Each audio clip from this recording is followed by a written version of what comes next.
Do you speak Urdu? No. You must know one or two words. They're not the words we can speak on here. So if I asked you, आपकी चाय कैसी थी? You see a lot more British Asians now coming into it, and partially the reason why, from what I understood, when they come talk to me is because we never seen a guy. No, not only I did it, but I won it. You know, I won a world championship, I won a European championship. So then now all these kids are coming to, which is really, really good. You see a lot more diversity. When I was doing it, zero. And you haven't experienced like any negativity or any racism in your career path at this age, have you?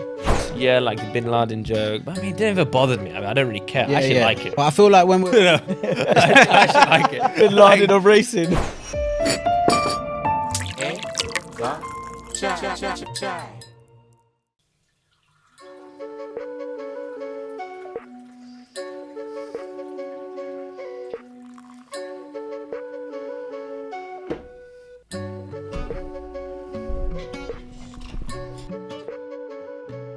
Welcome to Aik Cup Chai, Crossing Cultures. Aik Cup Chai is presented to you by the independent Urdu. If you want to stay up to date with the latest stories that relate to British Pakistanis, then make sure you subscribe to their YouTube, follow them on Instagram, check them out on X to find out what stories relate to you from the British Pakistani diaspora. This is Aik Cup Chai, a podcast where we speak to amazing individuals with a story who are doing great work in their respected fields. My name is Shaikh and this is my co-host Ali. एक cup चाय एक podcast है जहाँ हम बात करते हैं लोगों से जो पाकिस्तान से हैं और वो उनकी तरफ से बातें करते हैं उनकी ambitions के बारे में उनको क्या सीखना चाहते हैं. And today joining us is an individual who I would say is a rare breed because there are not many people that are doing what you're doing. You smashed the world record for karting and you are now training to be a Formula One driver, but you already are an F3 champion, right? Yes. Enaam Ahmed is on the show today. How are you? Good, thanks. Thanks for having me. You're welcome. Thank you for joining us. First and foremost, like, how does it feel to be like an anomaly in an industry where there are not a lot of Pakistanis? It feels all right, to be honest. I never looked at it like that, and as you get older you realize these like cultural differences, but when you're a kid growing up in especially racing, racing's quite a cutthroat sport where, especially when you start off in the early stages in go-karts at a local level, then I had to build my way up. Then when I was 12 years old I was British champion, and then when I was 14 years old I was world and European champion in karting, right? But that whole road to build up was like 7-8 years of having to hustle, having to go through it, and a lot of people, respect in racing is not given. You have to earn it a lot. And when I found that maybe people thought I was not going to be good from the cultural background that I come from, but actually I found that they respected me more, because when I came and I did a really good job and won, they respect me 10 times more than, let's say, a person from a different culture, because it's not expected for someone coming from our side of the world, put it that way, from our ethnicity to be good in a sport like this. Not because there's never been good ones, but because there's not been many that's been able to do it.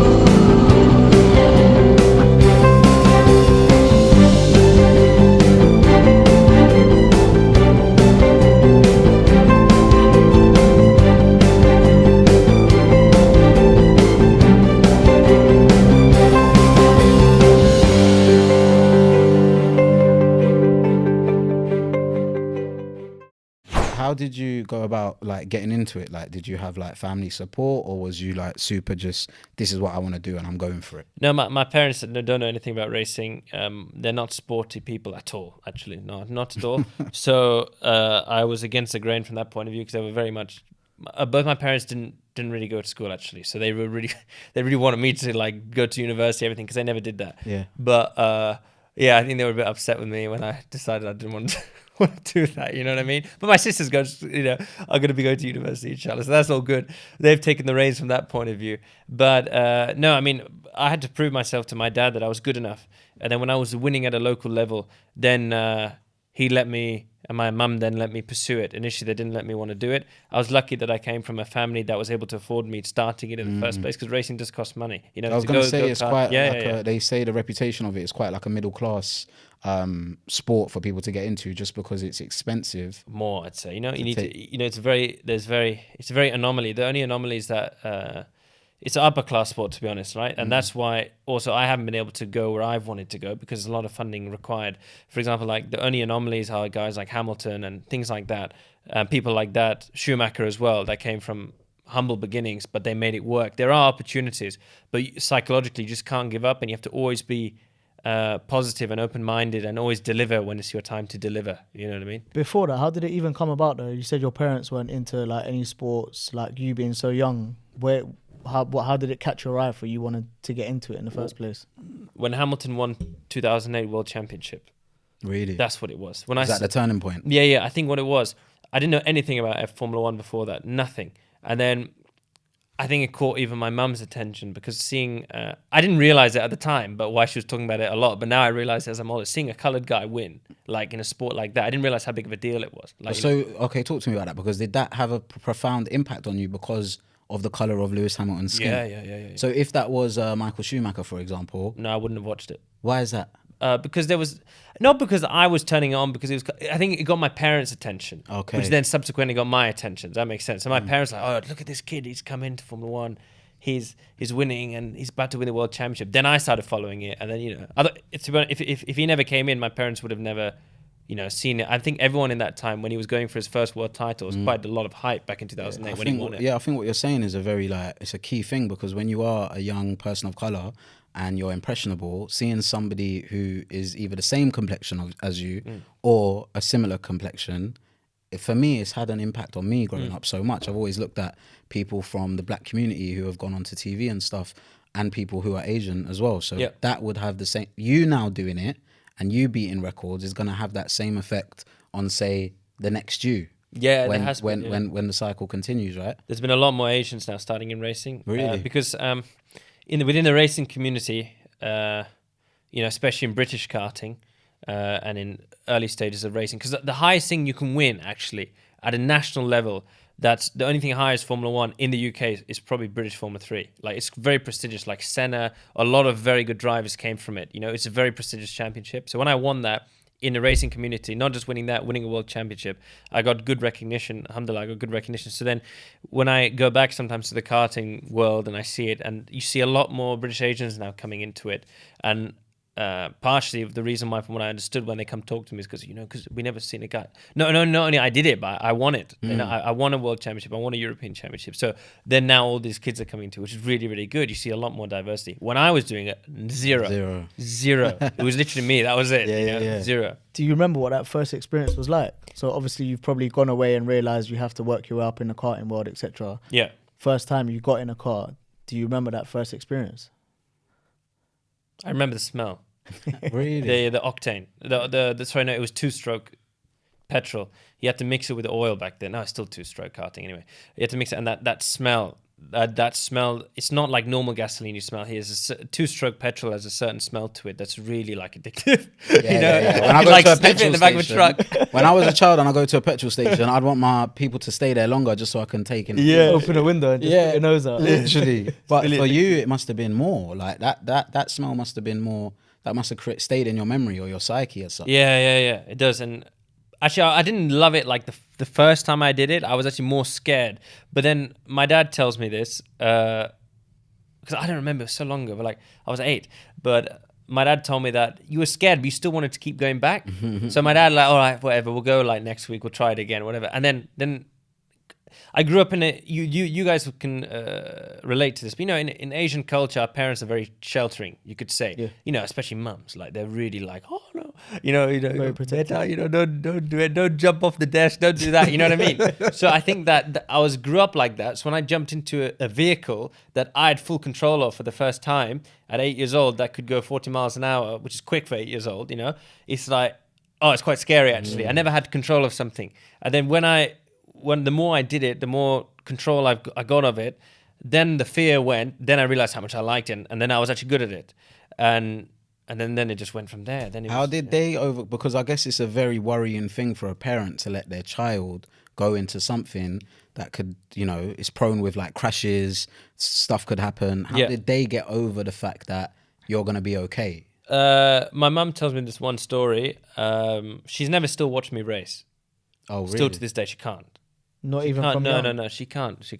But she's seen a lot of my friends that every now and then when she did come to the racetrack, like friends of mine, like even kids get really hurt, or like some people been killed also that we know, so she can't really watch it, but she never wanted me to do it, and she said no, he's not doing this because I'm still my mum's only son. So she's like, my only son, and at the time my parents, they went through a lot of heartache to have me because I think mum had miscarriages and things like that. So she was like very like. So you're like anointly protected. Yeah. There's nothing can go wrong with you. No, exactly. Yeah. So like she was like, no, please no.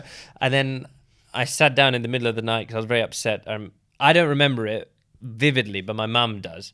And she said, you sat next to me at 8 years old. You looked me in the eye and said, Mum, this is my dream. Don't stop me. And you said it in the most serious way. And she said, I'll let you do it. Wow. Because you was able to explain to her very simply that it's passion. Don't stop me from pursuing my dream. But and I think that's key, because I think sometimes communication is what leads to parents not understanding kids. Yeah. In a sense of, if a child doesn't turn around to a parent and say, I have to do this, like, you can't stop me, the parent will never understand. Mm-hmm. They'll just think it's maybe a side project or a hobby or whatever. Yeah. When you race, or something that I like about you before even meeting you, when you race, I've seen pictures on your Instagram and on Twitter. On your helmet, you have the Pakistan flag and the Union Jack. Yeah. Like, was that a conscious decision? How important is reflecting that on your helmet? How important is that for you? Well, I always represented the United Kingdom my whole life. I'm a British world champion. I did this all for the Union Jack. But I think what's nice, what's different about me, what I like to play is that even though I have a British race license, I represent the UK thoroughly. You could say it's more like what Amir Khan is, He's British, right? But he represents his heritage as well. Yeah. So the way I look at it is, I'm primarily British driver, right? You're born here. I'm born here. I'm raised here. I'm British. I love this country the most. It's my favorite country. Like, even when I go to America, here, everywhere, there's nothing quite like here. And I love what Britain stands for as a country. You don't see it like America is like extreme in another way. You have the East, which is extreme in another way. What I love about Britain is you really do have freedom of thought here and things like that. So, and that's what I believe in, and that's why I represent the country. But I represent Pakistan as well, and I'm because I'm proud of my heritage. I don't like seeing people, not necessarily Pakistanis, but I've seen it in other drivers there. They try to hide their heritage. They try to be proud of also where you came from. My parents and my grandparents fought hard, in Pakistan and things like that. And during partition, all that's another story. But, I'm proud of what they had to do for me to be here. So that's also why I feel like I represent them. If I had a kid, inshallah, I do have a child that was born here. Let's say he wanted to race. Would he do the same thing? Probably not, because it'd be a third generation. I'm born here. I feel safe here. You have freedom of thought, freedom of religion. That's very important. That's what I believe in. Look, I'm a practicing Muslim, right? I love being a Muslim, but I also respect the fairness of this country. Sometimes people take for granted actually how good it is here. Like, if everything falls to hell in your life, you still have the NHS, you still have welfare. Government system. The government's there to help you. It's not like that in America, for example. America, I was shocked how much poverty there is. Like, in Indiana, sometimes when I go around and you see some of the smaller towns, like, the government's not going to help you. Like, if you're struggling, like you're on your own. You're on your own. That's it.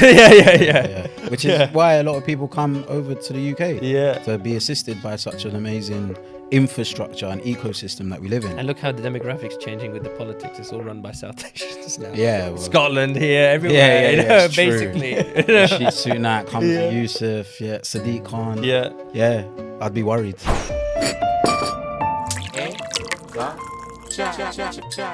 Alhamdulillah, I'm very lucky. I have very good sponsors. A lot of my sponsors now coming from America, actually. That's one thing I like about America, you could say. It's really an entrepreneurial country. They respect the entrepreneur and the immigrant. Like, that's what I am. I'm an immigrant. Like, when I'm there, you know. When you're over there, yeah. Yeah, you know. I won 5 championships in 1 year. And that was, no one's ever done that. That was I in won, karting? In karting. I won a world championship, European championship. I won both WSK championships. Call me whatever you want, I really don't care. It made me the driver I am today. I'm not a kind of person that whinges.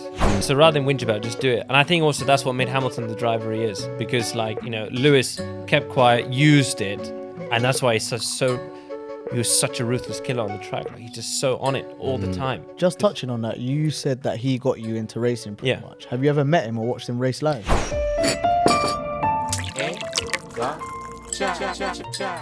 What I wanted to ask and what I wanted to speak to you about is you spoke about Lewis Hamilton being a person of colour that was there representing, and it gave you inspiration. Something that I found out about you was you go out and you create your own funding opportunities to try and fund your career, and maybe in like self-organize like that. I respect that highly. What's that process like for people that don't know behind the scenes, what it's like to raise finances and capital? What does that entail for you? Like, what do you have to do on a daily basis for that to happen? You have to be a really good salesman. I've been doing it for 10 years. Okay. Yeah, and my skin is like elephant skin. It's so thick. Yeah. Like, 'cause you get thousands more no's than you do get the odd yes. Yeah. And what it has taught me in life, to be honest, is that I believe Allah subhanahu wa ta'ala has made my career, my path challenging to mold me into the driver that I am, and I still know that there's a lot left in me and a lot more that I've got to do in racing. You know, but I don't know where that path's going to take me. And I believe that he's put me through these challenges that I've had to find my own funding and to do it because it makes me realize how much racing means to me and how much more I want to succeed. That's why I take so much more risk when I'm on track, because I love it, you know, and I don't want to lose it. And, you know, you have to be a really good salesman. You have to be very charismatic. You have to be always positive. And when you get a lot of no's and a lot of things not going your way, it's surprisingly hard to stay upbeat and positive all the time. And that's a skill that I've learned, because I'm generally a very happy-go-lucky person. I'm always very thankful with what I have in my life and what I've been able to do in my life and where it's going forward, no matter where my life has taken me. You know what I mean? And I never give up, because I believe this is my mission in my life, is to get there to be Formula One. It seems like it's like you can tell you're purpose driven. Yeah, like you know that it is gonna carry on pushing you. Exactly. What you're gonna and I get a bit of a thrill off pitching to people. Alhamdulillah, I'm very lucky. I have very good sponsors. A lot of my sponsors now coming from America, actually. Not just in the Pakistani community, in the American Indian community. It's the South Asian community in general. And that's one thing I like about America, you could say. It's really an entrepreneurial country. They respect the entrepreneur and the immigrant. Like, that's what I am. I'm an immigrant. Like, when I'm there, you know. When you're over there, Yeah, you know. Not when you're here. Do you remember your first pitch? Who was it to? Yeah, it went really bad. That's your first one. You're gonna learn from who that. was it to? Oh, I know who it was to, but I can't say it. So I know who it was to.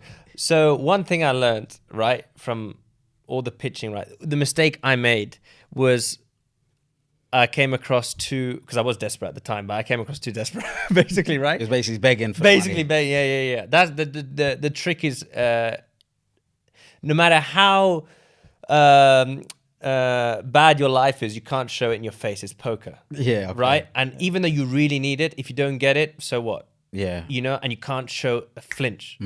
And that's what I became really good at. No one knows where I'm at in my life, and they don't know whether I'm sky high or rock bottom. You guys will never know either, because I never show it.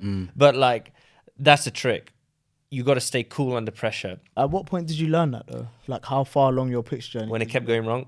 When I got, no. And I was thinking about, what the hell am I doing wrong? Like, you know what I mean?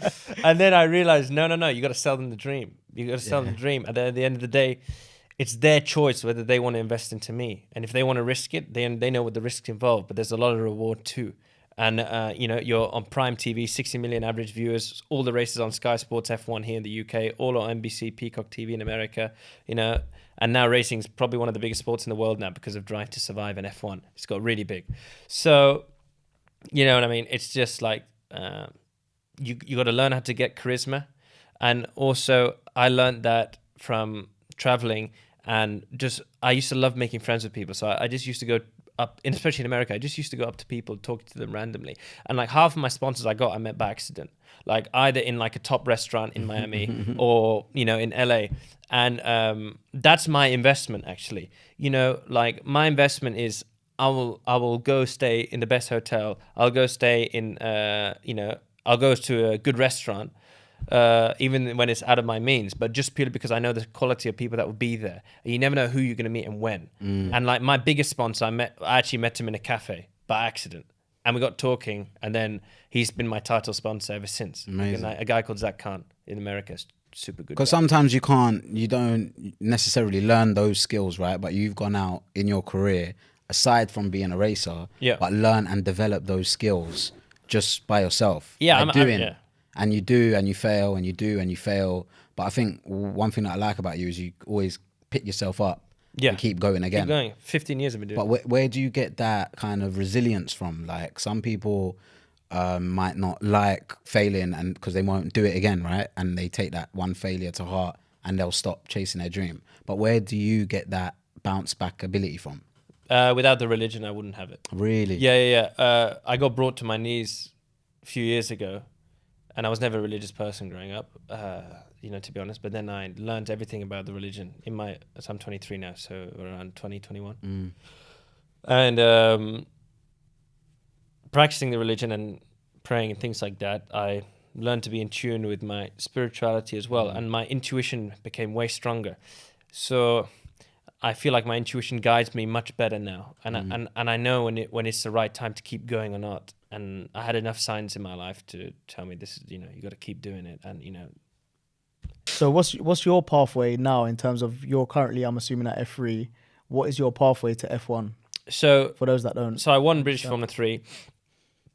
I race in a series called Indy next. The Formula 1 of America, you could say the biggest series in America is IndyCar. IndyCar and Formula 1, two biggest racing series in the world. They're seen as a part to one another. Formula 1's a bit bigger because of the more publicity. At the moment, my target is to reach IndyCar, which I'm one level below, to win the Indianapolis 500. It's the biggest race in the world. And then, you know, if Formula 1 gives me opportunity after that, then maybe I'll go. But if not, I'm very happy to do IndyCar. You know. So when can we come to support you at a race? Whenever you want next year. I'll get you guys passes. I'm not even joking. No, okay. So I'll send you guys a calendar. We'll do it. No, I've never been F1 before. Or whatever. Yeah. Come. We need to go there, and we have to support you. I'll send you the calendar. I'll get you guys pit passes. Come. 100%, without a shadow of a doubt, I'm coming to that. Yeah, just pick whichever one you want. I love doing this show because I get to do things that I've not done for the first time. I've never been to a cricket game before. I haven't either. And I went to my first cricket game when we interviewed Atif Nawaz. So for us to go to a first F1 game with race with you, be amazing. Yeah, sure. We have to support it. You've beaten Lewis Hamilton and Max Verstappen's records, right? Something like that. I read it somewhere, and I won 5 championships in 1 year, and that was no one's ever done that. That was in karting. In karting, I won a world championship, European championship. I won both WSK championships, which are basically now Italian championship. WSK is still one of the biggest karting championships in the world. Like everyone did it. Like it's really big. It's mainly like a rite of passage. Yeah. You have to kind of do that. You have to do it, yeah. And then I also won the Winter Cup, and what else? I forgot. Yeah, but yeah, it was 5 in 1 year. Wow. If there were like young Pakistani aspiring drivers listening that want to do exactly what you're doing, like what would you say to them? Like what would be your message to them in a way? Take a risk. Come to race in England or Europe. Leave everything behind and do it. That's quite hard for someone to do, though. Yeah, that's what I had to do. That's why there's no remorse. There's no remorse. I mean, that's what it's not just me. Like thousands of kids did it. Thousands of kids failed as well. Yeah. But you wanna tussle with the best. You wanna be the best in the world. You wanna be a world champion. You wanna achieve all that glory. You gotta be willing to take that risk. If somebody's not a risk taker, how do they become? Forget it. Racing, even if it's not a risk that can necessarily cost your life. So, you know, there's some risks you take which will cost your life. But even if it's not a risk that can cost your life, you know, you're always racing wheel to wheel and you got to drive on the limit of the machine at all times at that speed. And racing, you always have got to feel uncomfortable, because when you're uncomfortable, that's when you're on the limit. If you're comfortable, you're not on the limit, you know. And at this level, we're all on edge because the cars could snap at us at any moment and put us in the wall. Very you know true. what I mean? So that's just the racing, the risk on track. You got to take the risk off track as well. You got to, there's some kids I know that took loans and things like that, and they lost everything because they didn't make it in the end. That's just the sport you're in. Without risk, there's no reward. Fortune favors the brave, always. Yeah. So, but that's life. It's not just racing. That's life. And at the end of the day, I mean, it's hard, but people ask me, what do I have to do? I'm like, well, take the risk. You got it, man. Yeah. You got to take the risk. I mean, if you fail, you fail. I mean, I'm sorry, but the risk before you start. Yeah. There's a high chance that you won't make it. I know that. I know that. So, is there anything in the sport itself that you'd like to change later down the line for those coming up to try and remove certain barriers? Because I know there's certain barriers in like every sport or every walk of life that you do. Is there any barriers that you'd like to see that? Yeah, I'd like to. Be there? I'm going to be working on setting up an academy in the Middle East. Okay. That's inshallah what I want to do in the future. Using my success and my experience to help the next generation, because racing, there's a lot of you need to have a lot of experience, not just on the track, off the track, how to handle situations with teams, political situations. You got to strategize your pathway, how you're going to get there, talking to the right person at the right time. Racing is all about being right place, right time. And all my experiences of doing it and not doing it and making those mistakes, I'd like to instill that and help someone from the Muslim world to be able to do it. So and you haven't experienced like any negativity or any racism in your career path at this age, have you? Not at this age, a little bit when I was younger. In karting, I didn't realize it at the time, but looking back when I'm older, yeah, it was because of that a little bit. Was it like jokes, like microaggression? Jokes, yeah, like the Bin Laden joke. But I mean, it never bothered me. I mean, I don't really care. I actually like it. But I feel like when we're I actually like it. Bin Laden of racing. Like, to be honest, like if they didn't make those jokes or say those things to me, I wouldn't have smashed them. Okay. Yeah, okay. Like, you know what I mean? Oh, so it kind of fueled you on Yeah. to I go like for it. I love it. Yeah, call me Bin Laden. Call me what you want. I'll leave you in the dust. I don't care. Call me terrorist. Call me Bin Laden. The P word. I'm not going to say it. We're on a podcast. Yeah. Call me whatever you want. I've been called everything under the sun. I got beaten up once. Yeah, when I was like Really? 11. Yeah. That was another story. At a kart track.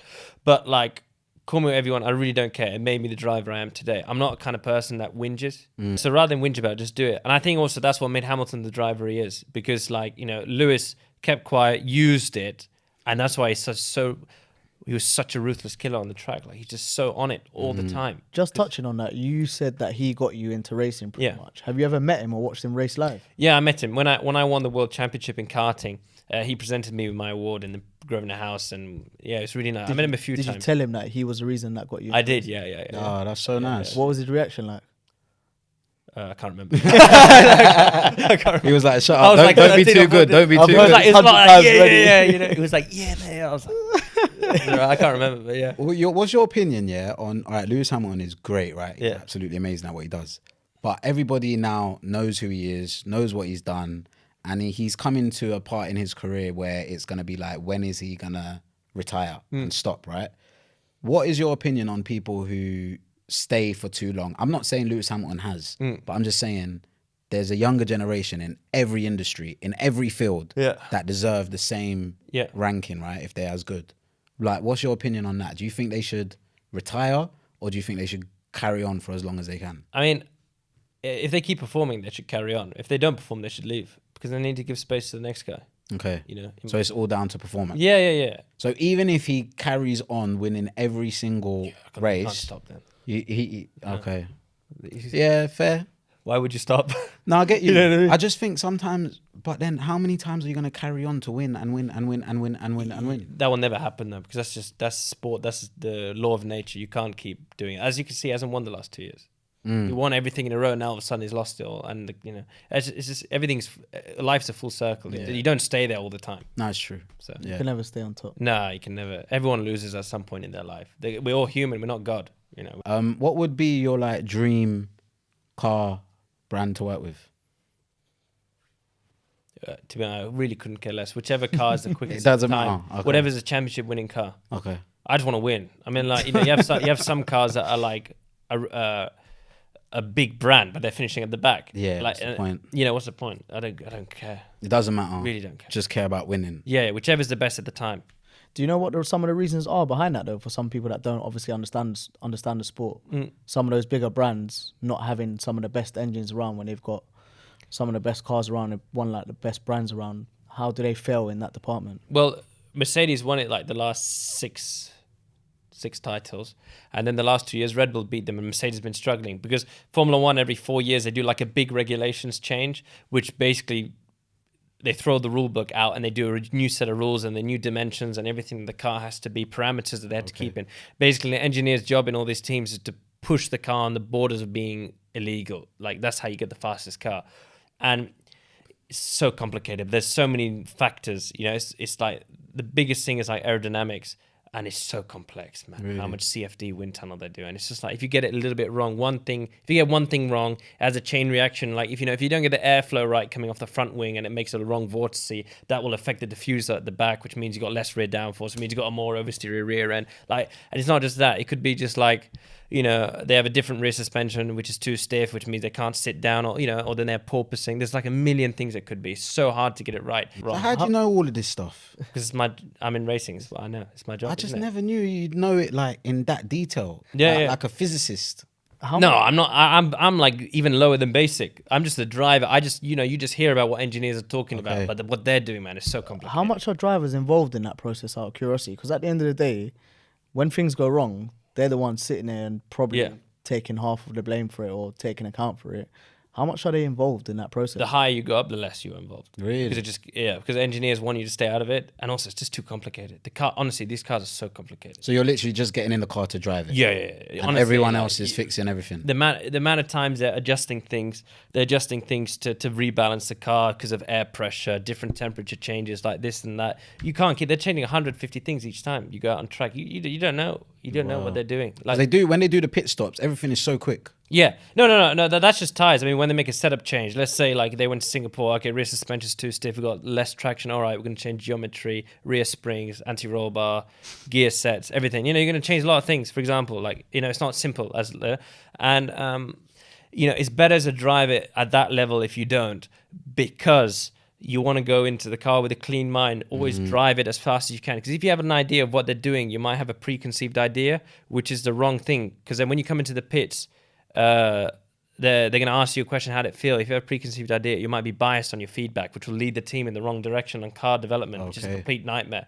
So that's why it's better that they don't tell you. So what's the scariest thing that's happened to you in a car that you remember so far? Nothing scary has happened. It's been all right. I mean, to me, it's not been scary. But there's been no accidents. There's never been any. No, I've had accidents, but it wasn't scary. You never felt like the car's getting out of control or nothing like that?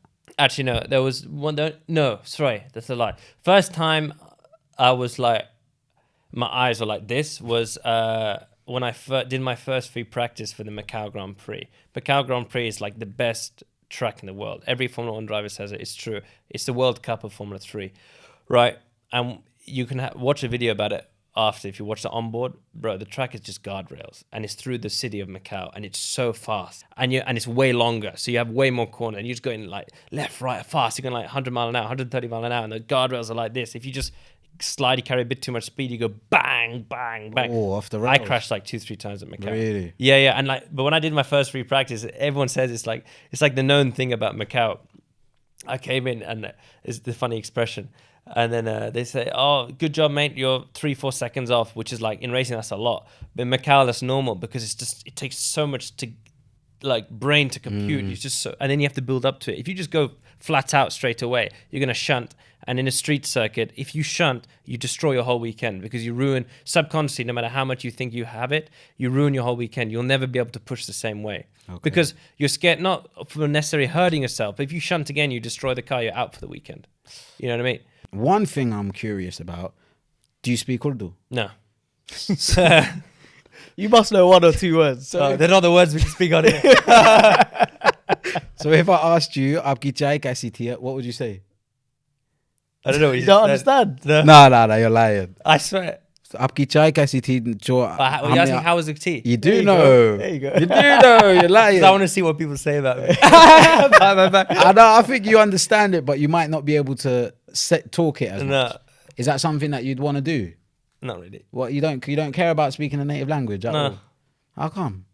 Because I was born in Britain, man. Like, you know, I did my jobs, and I don't really. It's fair. Don't really care. I'm saying in return for the tickets that we get to watch F1, I can teach you some Urdu words. Yeah, sure. Okay, you can do that. but not bad ones. No. Yeah, no. Good sentences. Good words. Positive sentences. Nah, thank you so much for joining us on the show. It's been a real pleasure.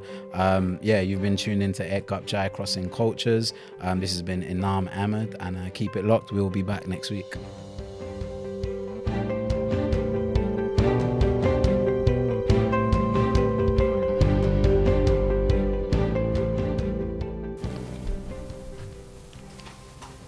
Could you redo the intro? Oh yeah, I was actually saying, can you redo the whole thing? I'm sorry, wow. He's gonna kill himself. I was like, not again. Nah, that's the third time you could have done it, bro. The intro, yeah, no problem. Did we not? But did we get the pour in? Yeah. We got the pour in, but just the camera bit. Yeah. Chai.